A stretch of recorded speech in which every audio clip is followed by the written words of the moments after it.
Hello everyone, my name is Andrew. Welcome to my presentation about school safety and threat assessment teams. This presentation will dive into some heavy topics, but it is important for all of us to learn this in order to keep our own schools safe.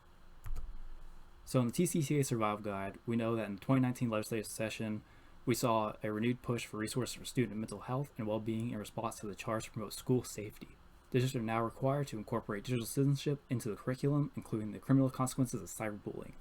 Though some money was allocated for districts to voluntarily add new security measures to their facilities, the approach the legislature took was to focus on personnel and students. So I'm going to be breaking up this topic into threat assessment teams and school safety. And first up, we're going to talk about threat assessment teams. And so threat assessment teams are the epitome of see something, say something. Threat assessment teams are teachers and administrators coming together to develop a working relationship with their students and discuss their mental health among themselves as well as with the students. It is to promote counseling to these students and to where they won't harm themselves or others. These threat assessment teams might monitor things like bullying in the school, cyberbullying, and other deemable threats to the students. Threat assessment teams come together not only to prevent mass shootings in the worst case scenario, but also to prevent students from hurting themselves. School resource officers can be a part of that threat assessment team, and they are typically police officers that perform the role of school security. They abide by the law and make sure that other students are abiding by the law. They aren't typically disciplining in a situation where students are breaking code conduct. For instance, a police officer won't say discipline a student for being out of dress code. They'll discipline a student for bringing drugs or weapons into the school.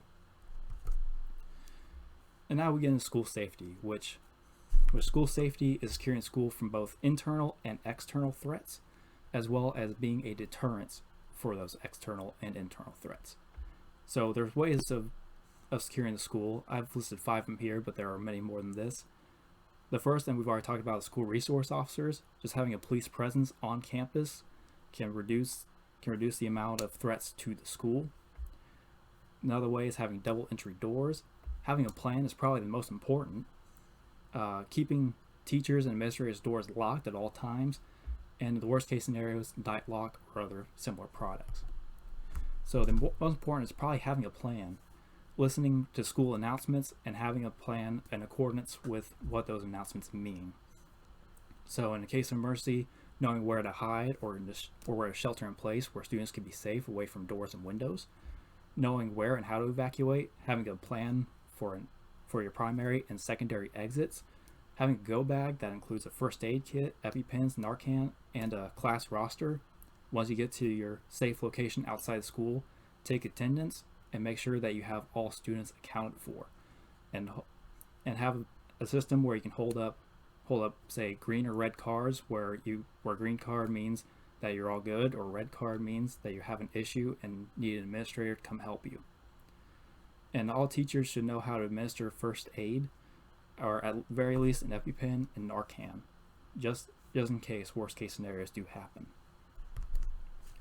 Having double entry doors means having one entrance to the school, but having multiple doors to enter that school, multiple entrances for that school. Here's what that means.